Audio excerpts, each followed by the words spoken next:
ओम श्री गणेशाय नमः। आप सभी का हमारे YouTube चैनल पर हार्दिक स्वागत है। आइए सुने गणेश जी की पौराणिक कथाएं। साथ में सुनेंगे धन समृद्धि प्रदान करने वाली, बरकत देने वाली माता अन्नपूर्णा की कथा। प्रेम से बोले गणेश जी महाराज की जय हो। बहुत समय पहले की बात है। एक गांव में एक भाई बहन रहते थे। भाई बहुत गरीब था, पर उसकी बहन पैसे वाली थी। जब बहन के ननद का विवाह था, तब बहन ने ना तो अपने भाई को विवाह में आने का निमंत्रण दिया और ना ही कोई चिट्ठी भेजी। भाई को बाहर वालों से पता चला कि उसके बहन के ननद का विवाह है। भाई ने अपने गांव वालों को बताया। तब गांव वालों ने अपने घर से चुनरी, बिछिया और साड़ी जैसा जिनसे बन पड़ा कन्या के लिए दिया। भाई सारा सामान लेकर बहन के गांव पहुंचा। बहन के घर जाने पर बहन की देवरानी बोली, भाभी जी, आपके भाई आए हैं। बहन ने पूछा, कैसे आए हैं और क्या पहना है? तब देवरानी ने कहा, पैदल आए हैं, फटी पगड़ी, फटी धोती पहने हैं। बहन बोली, मेरे ससुर हवेली के सामने दुकान में बैठे हैं, मुझे शर्म आती है। भाई को बोलो पीछे के दरवाजे से आए। भाई के आते ही बहन ने भाई को एक कमरे में बंद कर बाहर से ताला लगा दिया। एक तरफ लड़की का विवाह हो रहा था, गाजे बाजे बज रहे थे, अतिथियों को भोजन कराया जा रहा था, और दूसरी तरफ भाई को कोई भी पानी तक पूछने वाला न था। तभी भांजे की बहू को दया आई और उसने दरवाजा खोल दिया। दरवाजा खुलते ही भाई वहां से भागा। 2 दिनों के भूखे प्यासे रहने के कारण उसे चक्कर आने लगे। रास्ते में एक गणेश जी का मंदिर था, वहां जाकर गिर गया और रोते रोते गणेश भगवान को अपनी व्यथा सुनाई और बोला, हे गणेश जी महाराज, आज मेरी गरीबी के कारण से मेरी सगी बहन ने मुझे धिक्कार दिया। घर जाने पर मेरी पत्नी, मेरे बच्चे जब पूछेंगे कि विवाह से क्या मिठाई लेकर आए हैं, तो मैं क्या जवाब दूंगा? तब गणेश जी को उस पर दया आ गई और गणेश जी भगवान बोले, मेरे बगीचे से ककड़ी और तरबूज तोड़कर ले जा। तब भाई ने ककड़ी तोड़कर झोला भर लिया और अपने घर गया। घर जाते ही बच्चों ने पूछा, पिताजी, बुआ के यहाँ से हम लोगों के लिए क्या लाए हैं? झोला खोलते ही छोटे तरबूज सोने के गेंद में बदल गए। बाकी तरबूज काटे तो उनमें से हीरे मोती निकले। पत्नी बोली, आप बहन के घर से इतना कुछ क्यों लाए? आपकी बहन ने हम लोगों को बहुत ज्यादा दे दिया है। भाई ने कुछ भी जवाब नहीं दिया। गणेश भगवान की कृपा से उनके दिन बदल गए।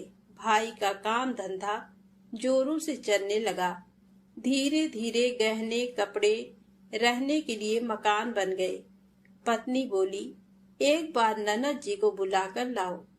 भाई नए कपड़े, नए जूते पहनकर रथ में बैठकर बहन को लेने गया। देवरानी बोली, भाभी जी, आपके भाई आए हैं। बहन ने पूछा, कैसे आए हैं और क्या पहना है? तब देवरानी बोली, रथ में बैठकर खूब ठाट बाट से आए हैं। बहन बोली, मेरे भाई को बोलो कि हवेली के सामने से आए, मेरे ससुर, देवर, जेठ देखेंगे। भाई का बहन ने खूब स्वागत किया। भाई बोला, बहन, मैं तुम्हें लेने आया हूँ। तब बहन ने कहा, मुझे भी बहुत दिन हो गए हैं, चलो मैं चलती हूँ। भाई बहन को लेकर अपने घर आया।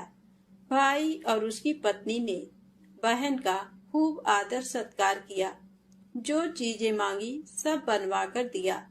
बहन बोली, भाई, मुझे एक जूती चाहिए। तब भाई ने मोची को बुलाया और कहा, मेरी बहन के लिए ऐसी जूती बनाओ जो मुंह से बोले। भाई ने बहन को बहुत सारा धन देकर विदा किया, पर अभी तक वह जूती नहीं आई थी। बहन रवाना होने लगी तभी मोची जूतियां लेकर आया। बहन के जूती पहनते ही जूतियां बोली, निर्धन भाई की पैसे वाली बहन, गणेश जी का बगीचा नहीं होता तो आज क्या करती। बहन तब भाई की पत्नी से पूछा, ये कहाँ से आवाज आ रही है। तभी भाई ने कहा, सुबह का समय है, कोई जीव जंतु बोल रहे होंगे। भाई ने घोड़े गाड़ी को जल्दी जाने को कहा। बहन के जाते ही पत्नी जिद करके बैठ गई कि जूतियां क्या बोल रही थी। तब पति ने अपनी पूरी आपबीती सुनाई कि कैसे बहन ने मुझे 2 दिन भूखा रखा, कमरे में बंद कर दिया था। भांजे की बहू ने दरवाजा खोला, तब मैं बाहर आया और गणेश जी के शरण में जा पहुंचा। गणेश जी की कृपा से हमारे दिन बदले हैं। उसने अपने पत्नी को सारी बात बताई। तब पत्नी बोली, अगर मुझे मालूम होता तो मैं आपकी बहन को कुछ नहीं देती। मेरा दिया हुआ सब कुछ वापस लेकर आओ। तब पति बोला, गणेश भगवान ने हमें सब दिया है। अगर वह मुझे भूखा प्यासा कमरे में बंद नहीं करती तो मैं गणेश भगवान के मंदिर में क्यों जाता। क्या मैं गणेश जी को अपना दुखड़ा सुनाता। तुम अपना मन मैला मत करो, अपने पर तो गणेश जी की कृपा है और किस चीज की कमी है। फिर दोनों गणेश जी के आगे झुककर प्रणाम करते हैं और जयकारा लगाया। हे गणेश जी महाराज, जैसी कृपा आपने गरीब भाई पर करी, वैसे ही अपने सभी भक्तों पर अपनी कृपा बनाए रखना। तो प्रेम से बोले, गणेश जी महाराज की जय हो। अब आइए सुने गणेश जी महाराज की अगली पौराणिक कथा। एक बार देवी तुलसी विवाह हेतु वर ढूंढने के लिए तीर्थ यात्रा पर निकली थी और ढूंढते ढूंढते वह गंगा किनारे पहुंच गई। उस वक्त गणेश भगवान गंगा किनारे तप कर रहे थे। उन्हें देखते ही देवी तुलसी उन पर मोहित हो गई और उनके मन में गणेश भगवान से विवाह की इच्छा उत्पन्न हुई। फिर देवी तुलसी ने गणेश जी के पास जाकर उनका ध्यान भंग कर दिया। आंखें खोलने के बाद गणेश भगवान के सामने देवी तुलसी खड़ी थी, लेकिन सामने एक स्त्री है, इसलिए अपने क्रोध को नियंत्रण में रखकर गणेश भगवान ने पूछा, आप कौन है देवी और मेरा ध्यान भंग करने का क्या कारण है। जवाब में देवी तुलसी ने अपने परिचय के साथ गणेश जी से विवाह की बात कर ली। उत्तर में गणेश जी बोले, देवी मैं ब्रह्मचारी हूँ, उस वजह से मैं विवाह नहीं कर सकता। अपने विवाह प्रस्ताव के लिए ना सुनने के बाद देवी तुलसी क्रोधित हो गई और उन्होंने गणेश जी को श्राप दे दिया कि उनका ब्रह्मचर्य टूटेगा और उनके 2 विवाह होंगे। इस बात पर गणेश भगवान भयंकर क्रोधित हो उठे, क्योंकि एक तो वह स्त्री है, इसीलिए ध्यान भंग करने पर भी गणेश जी ने कुछ नहीं कहा और इतनी विनम्रता से बात करने पर भी उन्हें श्राप दिया गया। फिर गणेश जी ने भी देवी तुलसी को श्राप दिया कि तुम्हारा विवाह शंखचूर्ण नाम के असुर के साथ होगा। एक देवी होकर भी उनका विवाह एक राक्षस से होगा। ये जानकर देवी तुलसी विचलित हो गईं और विनायक जी से इस कठोर श्राप से मुक्ति दिलाने की क्षमा याचना करने लगी। फिर गणेश जी को तुलसी देवी पर दया आ गई।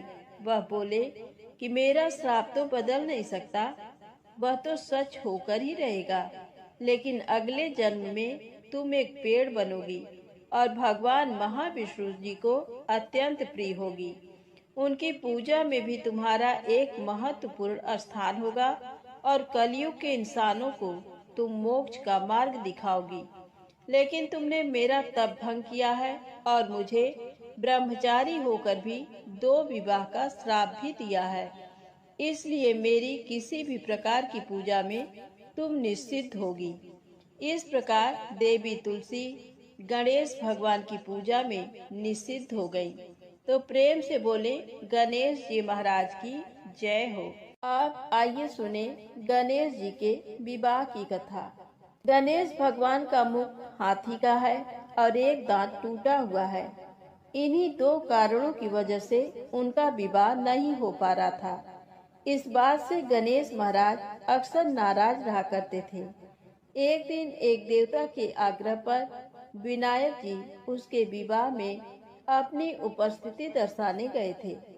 विवाह स्थल पर पहुंचने के बाद कुछ देवताओं ने मिलकर गणेश भगवान का समय पर विवाह न होने के कारण उपहास किया, जिसे गणेश जी बहुत ही अधिक नाराज हो गए। उसी दिन उन्होंने ठान लिया कि जब तक मेरा विवाह नहीं होता तब तक मैं किसी भी देवता का विवाह नहीं होने दूंगा। गणेश भगवान के पास विवाह और अन्य संदेश लाने का काम उनके प्रिय वाहन मूषक राज करते थे। अब मूषक राज जब भी किसी देवता के विवाह का समाचार लाते तब गणेश जी उसे आदेश देते और मूषक राज अपनी सेना के साथ जाकर उस विवाह के मंडप को गिराकर तहस नहस करते एवं बारातियों को भी भगा देते। इस तरह गणेश जी और मूषक राज की मिली भगत की वजह से किसी भी देवता का विवाह नहीं हो रहा था। गणपति जी के व्यवहार से तंग आकर सभी देवी देवता भगवान शिव और माता पार्वती जी के पास पहुंच गए और इस विराट समस्या का समाधान मांगने लगे। भगवान शिव और माता पार्वती ने कहा कि इसका हल तो आपको केवल ब्रह्मा देव जी के पास ही मिल सकता है। कृपा करके आप ब्रह्मलोक को जाएं। माता पार्वती और महादेव को प्रणाम करके सभी देवी देवता ब्रह्मा जी के पास प्रकट हुए। देवताओं की समस्या को ठीक से सुनने के बाद ब्रह्मा जी ने अपनी योग शक्ति से दो कन्याओं का निर्माण किया। कन्याओं का नाम था रिद्धि और सिद्धि। वह दोनों ब्रह्मा जी की मानस पुत्रियां थीं। उन्हें लेकर ब्रह्मा जी गणेश महाराज के पास गए और उनसे अपनी पुत्रियों को ज्ञान एवं शिक्षा प्रदान करने का निवेदन करने लगे। ब्रह्मा देव जी का मान रखने के लिए एक दंत भगवान ने रिद्धि और सिद्धि को शिक्षा देना आरंभ किया। फिर उस दिन के बाद से जब भी मूषक राज किसी विवाह की खबर लेकर आते हैं, उस वक्त रिद्धि और सिद्धि गणेश जी को अपनी बातों में उलझाकर रखती थी। इस तरह गणेश जी का ध्यान किसी और विषय पर रहता और दूसरी तरफ देवताओं की विवाह संपन्न हो जाते। एक दिन बुद्धि के देवता भगवान गणेश जी को ये बात समझ आ गई, लेकिन उनके क्रोध में आने से पहले ही ब्रह्मा देव अपनी दोनों पुत्रियों के साथ वहां पर प्रकट हुए। रिद्धि और सिद्धि को सामने देखते ही गणेश जी का क्रोध बढ़ने लगा, किंतु विनायक जी के मुख से कोई भी शब्द निकलने के पहले ही भगवान ब्रह्मा देव ने कहा, हे गणेश जी, आपने स्वयं ही मेरे पुत्रियों को शिक्षा दी है और अब मुझे इन दोनों के विवाह योग्य कोई वर नहीं मिल रहा है। मेरी आपसे विनती है कि आप ही रिद्धि और सिद्धि से विवाह करके मुझे धन्य कीजिए। परमपिता ब्रह्मा देव जी की शांत वाणी सुनकर गणेश जी का क्रोध शांत हो गया और वह उस विवाह प्रस्ताव के लिए हंसी खुशी राजी हो गए। विवाह के बाद अपनी दोनों पत्नियों से उन्हें दो पुत्र प्राप्त हुए, जिनका नाम रखा गया शुभ और लाभ। तो प्रेम से बोले गणेश जी भगवान की जय हो। अब आइए सुनते हैं गणेश जी की पौराणिक कथा। बहुत समय पहले की बात है। एक दिन गणेश जी धरती पर सैर कर रहे थे।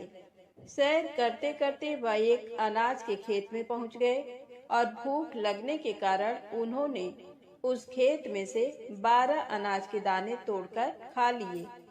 वह खेत सेठ धनी राम जी का था। कुछ समय बाद विनायक जी को अपने किए पर पछतावा होने लगा, क्योंकि उन्होंने सेठ जी को बिना पूछे ही उनके खेत से अनाज चुरा लिया था। फिर गणेश जी ने सोचा कि अपने किए बुरे कर्म का प्रायश्चित तो करना ही पड़ेगा। इसीलिए उन्होंने सेठ जी के यहाँ 12 साल के लिए नौकरी करने की ठान ली। उसके बाद अगली ही सुबह विनायक जी 13 से 14 साल के एक लड़के का रूप लेकर नौकरी मांगने के लिए धनी राम सेठ जी के घर पहुँचे और उन्होंने सेठ जी को अपना नाम गणेशा बताया। विनायक भगवान की बुद्धिमानी की परीक्षा लेने के बाद सेठ जी ने खुशी खुशी नौकरी भी दे दी। अब गणेश भगवान एक सामान्य मनुष्य के रूप में सेठ जी के ही घर पर रहने लगे। एक दिन सेठ जी की पत्नी शाम के समय घर का काम खत्म करने के बाद राख से हाथ धोने जा रही थी। ये देख गणेश जी ने सेठानी जी के हाथ पकड़कर जबरदस्ती मिट्टी से हाथ धुलवा दिए। गणेश की इस हरकत से सेठानी आग बबूला हो गई और उन्होंने सेठ जी के कमरे में जाकर गणेश जी की शिकायत कर दी। सेठानी से सब कुछ सुनने के बाद सेठ धनी राम ने गणेशा को बुलाया और इस हरकत का कारण पूछा। गणेश जी बोले कि सेठानी शाम के समय राख से हाथ धो रही थी और ऐसा करने से घर की लक्ष्मी नाराज होकर चली जाती हैं। इसीलिए मैंने उनके हाथ मिट्टी से धुलवाए। इससे घर पर माता लक्ष्मी की कृपा बनी रहती है। ये सब सुनकर सेठ जी ने सोचा गणेशा की सोच तो बड़ी अच्छी है। उसी के कुछ दिन बाद कुंभ मेले का शुभ अवसर आया। सेठ जी ने गणेशा को बुलाया और कहा, सेठानी जी को कुंभ मेले में स्नान करा लाओ। अब सेठानी और गणेशा स्नान के लिए मेले में पहुँचे। वहां पहुंचने के बाद सेठानी नदी के किनारे बैठकर नहाने लगी। उन्हें ऐसा करते देख गणेशा दौड़ कर आए और सेठानी जी के दोनों हाथ पकड़कर उन्हें नदी के अंदर लेकर गए। उनसे पानी में डुबकी लगवाई और फिर किनारे पर ले आए। अब गणेशा की इस हरकत से तो सेठानी का गुस्सा 7वें आसमान पर पहुंच गया। सेठानी जी घर आते आते पूरे रास्ते गणेशा को ताने पर ताने मार रही थी, लेकिन गणेश भगवान सब कुछ शांति से सुन रहे थे। घर आते ही सेठानी ने सेठ जी के पास फिर से गणेशा की शिकायत कर दी। सेठ जी ने तुरंत ही गणेशा को बुलाया और पूछा, तुमने ऐसा क्यों किया? गणेश जी बोले, सेठ जी, सेठानी नदी के किनारे बैठकर गंदे पानी से नहा रही थी। मैंने इनको बीच नदी में ले जाकर साफ पानी में डुबकी लगवाई। ऐसा करने से उन्हें अगले जन्म में बहुत बड़ा राजपाट और वैभव मिलेगा। सेठ जी ने सोचा कि गणेशा के विचार कितने अच्छे हैं, मेरे परिवार का भला सोचता है। कुछ दिन बाद सेठ जी के घर पर पूजा थी। पंडित जी आने के बाद सेठ जी ने गणेशा से कहा, जाओ और सेठानी जी को बुला कर लाओ। सेठ जी के आज्ञानुसार गणेश जी सेठानी को बुलाने गए। उस वक्त सेठानी काली चुनरी ओढ़कर कमरे से बाहर आ रही थी। ये देखते ही विनायक जी ने वह काली चुनरी उतारकर फाड़ दी और कहा कि पूजा के लिए लाल रंग की चुनरी ओढ़कर आइए। अब सेठानी बहुत ज्यादा नाराज हो गई और गणेशा पर चिल्लाने लगी। वह आवाज सुनकर सेठ जी वहां पर भागते हुए आए और पूछा कि क्या हुआ। तब सेठानी बोली, गणेशा ने मेरी चुनरी फाड़ दी। फिर सेठ जी ने भी गणेशा को बहुत डांटा। जवाब में गणेश जी ने कहा कि सेठ जी, पूजा में कभी काला वस्त्र नहीं पहनते, इससे शुभ काम सफल नहीं होते, इसीलिए मैंने ऐसा किया। सेठ जी ने सोचा कि गणेश है तो बहुत ही समझदार। इसी तरह लीला रचाते हुए उसी घर में गणेश जी के 12 साल बीत गए। फिर एक दिन सेठ जी ने नया कारोबार शुरू करने से पहले घर में पूजा रखी थी। पूजा करते करते उनको याद आया कि पूजा की सामग्री में गणेश भगवान की मूर्ति तो है ही नहीं। तब उन्होंने अपने नौकर गणेशा को पूजा घर से भगवान विनायक जी की मूर्ति लाने के लिए कहा। गणेशा बोला कि मुझे ही मूर्ति समझकर पूजा में विराजमान कर लो, आपके सारे शुभ काम सफल हो जाएंगे। ये बात सुनकर सेठ जी गुस्सा हो गए और बोले, गणेशा, तुम अभी तक सेठानी से मजाक करते थे, अब मुझसे भी करने लगे हो। उत्तर में गणेश जी ने मुस्कुराते हुए कहा, नहीं सेठ जी, मैं मजाक नहीं कर रहा, मैं सत्य वचन कह रहा हूँ। इतना कहने के बाद नौकर गणेश ने अपना असली भगवान स्वरूप धारण कर लिया। साक्षात गणेश भगवान को सामने देखते ही सेठ और सेठानी उनके चरणों में लीन हो गए और उन्होंने अपनी पूजा संपन्न कर ली। उसके पश्चात गणेश जी देखते ही देखते अंतर ध्यान हो गए। बाद में सेठ और सेठानी को बहुत पछतावा होने लगा कि स्वयं भगवान हमारे घर नौकरी कर रहे थे और हमने उनके साथ कितना बुरा व्यवहार किया, उनसे बहुत सारा काम कराया। ये सोच सोचकर दोनों दुखी होने लगे। फिर उसी रात सेठ और सेठानी के सपने में गणेश भगवान प्रकट हुए और उन्हें समझाया कि मैंने 12 साल पहले तुम्हारे खेत से 12 अनाज के दाने बिना पूछे तोड़ लिए थे और उसी कर्म का दोष दूर करने के लिए मैं 12 साल से तुम्हारे घर नौकरी कर रहा था। अगले ही दिन से सेठ जी पर गणेश भगवान की माया हो गई। उनका व्यापार दिन दोगुना और रात चौगुनी तरक्की करने लगा। धनी राम सेठ जी के जीवन की काया पलट हो गई। हे गणेश जी महाराज, जैसी माया आपने धनी राम सेठ जी पर की, वैसी ही माया इस कहानी को पढ़ने वाले और सुनने वाले हर एक व्यक्ति पर करना। कथा अधूरी हो तो इसे पूरी करना और अगर हमसे कोई गलती हो गई हो तो उसे क्षमा करना। प्रेम से बोलें, गणेश जी महाराज की जय हो। आइए सुने धन समृद्धि प्रदान करने वाली माता अन्नपूर्णा की बड़ी ही दुर्लभ कथा। प्राचीन काल की बात है। पुरुषोत्तमपुर नामक ग्राम में एक बहुत धर्मात्मा सेठ जी रहा करते थे। उनके 5 पुत्र और एक सबसे छोटी पुत्री थी और उसका नाम गौरी था। सेठ जी का भरा पूरा परिवार था। सेठ जी ने अपने सभी 5 पुत्रों का विवाह कर दिया था और जब छोटी बेटी गौरी विवाह की योगी हुई तो उन्होंने उसका विवाह एक दूसरे नगर के अपने ही समान धनी परिवार में कर दिया। अब सेठ जी की पुत्री गौरी दुल्हन बनकर जिस घर में गई, वहां उसका पति अपने माता पिता का इकलौता पुत्र था। अब गौरी बड़े ही प्रसन्नता पूर्वक अपने ससुराल में रहने लगी। गौरी बड़ी ही सदाचार, गुणवान तथा रूपवती थी। एक दिन की बात है, जब 1.25 महीना हो गया, तब सास ने गौरी को रसोई संभालने के लिए दे दिया। रसोई की सारी बातें समझा दी। गौरी अपने सासू माँ का पांव छूकर रसोई में प्रवेश करती है। तब सास ने कहा, बहू, रोज सुबह जल्दी उठकर पूजा पाठ करके रसोई में प्रवेश करना, फिर खाना बनाना। रोटी बनाते समय पहली रोटी गाय को, अंतिम रोटी कुत्ते को बनाना मत भूलना। इस प्रकार सास ने गौरी को सब कुछ समझा दिया। गौरी 4 लोगों के लिए खाना बनाती है और खाना बनाकर अपने पूरे परिवार को खिलाती है।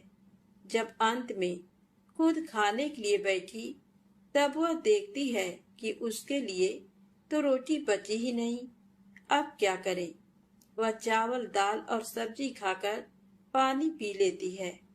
अब जब शाम होती है, तब गौरी ने सुबह से ज्यादा आटा लगाया और रोटी सब्जी बनाकर रख देती है। जब रात्रि में सब लोग खा लेते हैं, तो फिर से जब गौरी खाने के लिए बैठी, रोटी का डब्बा खोलती है तो उसमें एक भी रोटी नहीं थी।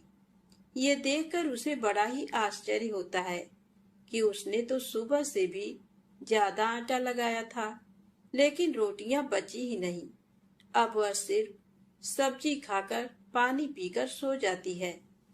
अगले दिन फिर उसने कल से 2 गुना ज्यादा आटा लगाया और रोटियां बनाई, लेकिन फिर से उसे रोटी नहीं मिली। सभी रोटियां खत्म हो गई थी। अब उस दिन भी आधे पेट खाना खाकर ही उसे रहना पड़ा। इसी प्रकार गौरी चाहे जितना भी आटा लगाती, रोटियां उसे नहीं बचती। ये हर रोज का काम हो गया था। वह सोचने लगी, आखिर कौन नहीं चाहता कि मैं रोटियां नहीं खाऊं, मेरा पेट ना भरे। गौरी इस आस में आटा ज्यादा गूंथती थी कि किसी न किसी दिन तो उसे रोटियां मिलेंगी, किंतु ऐसा नहीं होता है। ऐसा करते करते वह बहुत कमजोर दुबली पतली हो गई। तो दोस्तों, ऐसे ही एक दिन की बात है, जब गौरी रसोई में सब्जियां काट रही थी तो गलती से चाकू से उसका हाथ कट जाता है और वह रोटियां नहीं बना पाती। तो उसकी सासू माँ ने कहा, बहू रहने दो, आज मैं रोटियां बना देती हूँ। तो गौरी ने कहा, नहीं सासू माँ, आप आटा लगा दीजिए, मैं रोटियां बना दूंगी। तो दोस्तों, उस दिन सासू माँ ने आटा लगाया और फिर बहू को दे देती है। बहू रोटियां बनाकर तैयार कर देती है। घर के सभी सदस्य रात के समय जब खाना खाने लगते हैं, सब लोग जब खाना खा लेते हैं, तब बारी आती है गौरी की। तो वह बहुत दुखी मन से खाना खाने बैठती है। वह सोचती है, आज तो सासू माँ ने आटा गूंथा है, वह भी बहुत कम। आज तो मेरे लिए रोटियां बची ही नहीं होंगी। ये सोचकर बहू मन ही मन बहुत दुखी होती है। किंतु जब वह रोटी के डब्बे को खोलती है तो उसने देखा कि उसमें 4-5 रोटियां पड़ी हैं। ये देखकर बहू बहुत खुश होती है। अब क्या था, ऐसे ही 7 दिनों तक बहू की सासू माँ ने आटा गूंथा और बहू रोटियां बनाती थी और बहू को रोज रोटियां मिलने लगी। इन 7 दिन बहू ने भर पेट खाना खाया। जब 8वां दिन आया तो बहू का हाथ भी ठीक हो गया था। तब सासू माँ ने कहा कि गौरी बेटा, क्या मैं आज आटा गूंथ दूं या फिर तुम आटा गूंथ लोगी? तब गौरी ने कहा, नहीं माँ, मेरा हाथ अब ठीक हो गया है, मैं आटा गूंथ दूंगी। उस दिन गौरी ने आटा गूंथा और रोटियां बनाई, सबको प्रेम पूर्वक खाना खिलाया। जब उसके खाने की बारी आई तब उसने देखा कि रोटी के डिब्बे में तो रोटी है ही नहीं, पूरा रोटी खत्म हो गया। ये देख बहू गौरी बहुत ही आश्चर्य में पड़ जाती है। वह सोचती है, जब तक सासू माँ ने आटा लगाया तब तक तो मुझे रोटियां मिलती थी, लेकिन जब से मैं आटा गूंथने लगी तो मुझे रोटियां ही नहीं मिलती, जबकि सासू माँ मुझसे बहुत ही कम आटा गूंथती थी। इसके बाद भी पूरा परिवार उसमें खा लिया करता था। ऐसी क्या बात है? ये सारी बातें सोचकर गौरी बहुत ही परेशान हो जाती है और दिन भर दुखी रहती थी। एक दिन की बात है, गौरी के पति ने गौरी से पूछा कि गौरी, तुम इतना उदास क्यों रहती हो? इतना सारा धन संपत्ति सब तुम्हारा ही तो है, तुम्हें रोकने टोकने वाला कोई नहीं है। तुम अपने मन से अपने पसंद का भोजन बनाकर खा सकती हो। तुम दिन प्रतिदिन इतनी कमजोर कैसे होती जा रही हो? गौरी ने लाज और संकोच से अपने पति को कुछ नहीं बताया। तब उसके पति ने सोचा कि शायद उसकी पत्नी को उसके माता पिता की याद आ रही है। इसीलिए अगले दिन गौरी का पति अपने माता पिता से कहता है कि पिताजी, मुझे लगता है कि गौरी को उसके माता पिता की याद आ रही है। मैं उसे उसके मायके ले जाकर सबसे मिलवा लाता हूँ। अपने बेटे की बात सुनकर गौरी के सास ससुर तैयार हो जाते हैं और उसे जाने की अनुमति दे देते हैं और कहते हैं, बेटा, यदि बहू को अपने माता पिता से मिलकर प्रसन्नता होती है तो अवश्य ही तुम उसे उसके मायके ले जाओ। अब गौरी का पति अपने पत्नी को लेकर उसके मायके जाता है। दामाद और बेटी को देखकर उनका बहुत ही आवभगत होता है। तरह तरह के व्यंजन बनाए जाते हैं, खिलाए जाते हैं, बहुत सेवा सत्कार होता है। उसी दिन रात्रि में समय मिलने पर गौरी की माँ ने अपनी बेटी को कोने में ले जाकर पूछा, बेटी, तुम इतनी दुबली पतली कैसे हो गई? तुम तो बहुत ही कमजोर दिख रही हो। क्या बात है? तुम्हें कौन सी बात खाई जाती है? क्या तुम्हारे ससुराल वाले तुम्हारी चिंता नहीं करते, तुम्हें दुख देते हैं? या ऐसी कौन सी बात है जिससे तुम्हारी ये दशा हो गई है? अपनी माँ की बातें सुनकर गौरी अपनी सारी परेशानी, सारी चिंताएं, सब कुछ बताती है। अपनी बेटी की बात सुनकर गौरी की माँ ने कहा, बेटी, हमें लगता है माता अन्नपूर्णा तुमसे नाराज हो गई हैं। इस विषय में तो मैं कुछ नहीं कर सकती, क्योंकि तुम्हारे ससुराल में हमारा बोलने का कोई अधिकार नहीं है। इसीलिए मैं तो कहूंगी कि तुम यहाँ से जाने के बाद इस विषय में अपने सास और ससुर से बात करना। वही कुछ हल बताएंगे और तुम्हारी समस्या का समाधान होगा। बेटी, माँ अन्नपूर्णा जिससे नाराज होती हैं, उसके साथ ऐसा ही होता है। अब अपनी माँ की बातें सुनकर गौरी निश्चय करती है कि वह सारी बातें अपने सासू माँ से कहेगी। अब जब सुबह का समय होता है तो गौरी अपने माता पिता से विदाई लेकर अपने ससुराल आ जाती है। ससुराल आने के बाद वह अपने सास ससुर और पति से सारी बातें कह सुनाती है। वह कहती है, माँ जी, जब से मैंने रसोई संभाला है, मैं खाना बनाती हूँ, तब से मुझे एक भी दिन रोटियां नहीं बचती। मैं बिना खाए ही सो जाती हूँ। किसी किसी दिन पानी पीकर सो जाती हूँ। किसी किसी दिन चावल सब्जी खाती हूँ। रोटी तो मुझे मिलती ही नहीं है। और माँ जी, आपको याद है, मेरा हाथ कटा था, तब आप उस समय आटा गूंथा करती थी, और वह भी बहुत कम। फिर भी मुझे रोटियां बचा करती थी और मैं भर पेट खाना खाती थी। लेकिन अब जब मेरे हाथ का घाव ठीक हो गया, तब से मैं फिर से आटा गूंथने लगी और रोटियां बनाने लगी। अब मुझे फिर से रोटियां नहीं बचती। मैं आधे पेट ही खाना खाती हूँ। अपनी बहू की बातें सुनकर सास को सब कुछ समझ में आ गया। उसने कहा, बहू, ये शायद मेरी ही गलती है। मैंने तुम्हें सब कुछ बताया, सब कुछ सिखाया, लेकिन एक बात तो बताना भूल ही गई। ऐसा कहकर सास अपनी बहू का हाथ पकड़कर गौरी को रसोई में ले जाती है। एक परात में आटा निकालकर उस आटे को अच्छे से गूंथती हैं। गूंथने के बाद उस गूंथे हुए आटे पर अपने उंगलियों के 5 छाप लगा देती हैं और कहती हैं, बहू, ये माँ अन्नपूर्णा का छाप होता है, उनका चिन्ह माना जाता है। आटा लगाने के बाद कोई भी स्त्री इस तरह छाप लगाती है तो उसके घर में बरकत होती है।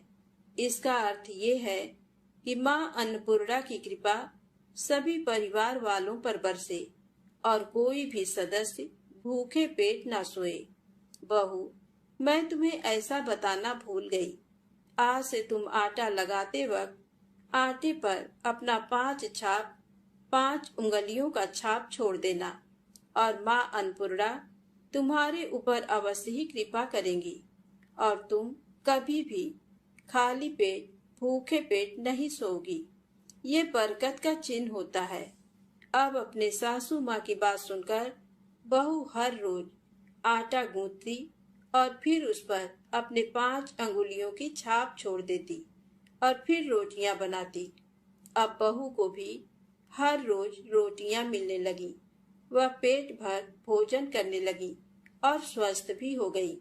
माँ अन्नपूर्णा की कृपा उस पर बरसने लगी। उसके हाथ में माँ अन्नपूर्णा का वास हो गया। घर पर कोई भी सदस्य भूखा नहीं रहता और जो कोई मेहमान आता या कोई भी भीख मांगने के लिए भिक्षुक आता, उसे भी वह खाना खिलाकर ही घर से विदा करती। इस प्रकार बहू के ऐसा करने से उसके घर में बरकत होने लगी, अन्न की वर्षा होने लगी। तो दोस्तों, आटे को कूटकर उस पर 5 उंगलियों का छाप लगाना हमारी पुरानी परंपरा है। ये माता लक्ष्मी और अन्नपूर्णा माता का चिन्ह माना जाता है। ऐसा करने से माता अन्नपूर्णा सदा प्रसन्न रहती हैं और घर वालों पर अपनी कृपा दृष्टि बनाए रखती हैं। हमारे पूर्वजों से लेकर अब तक ये परंपरा चली आ रही है। सभी माताएं बहनें अपने 5 अंगुलियों की छाप आटे पर अवश्य ही लगाती हैं और माँ अन्नपूर्णा से प्रार्थना करती हैं कि सबका पेट भरना, सबका कल्याण करना और घर में अन्न धन की वर्षा करना। तो प्रेम से बोले, अन्नपूर्णा माता की जय हो। ओम नमः शिवाय। जय माता दी, जय भोलेनाथ।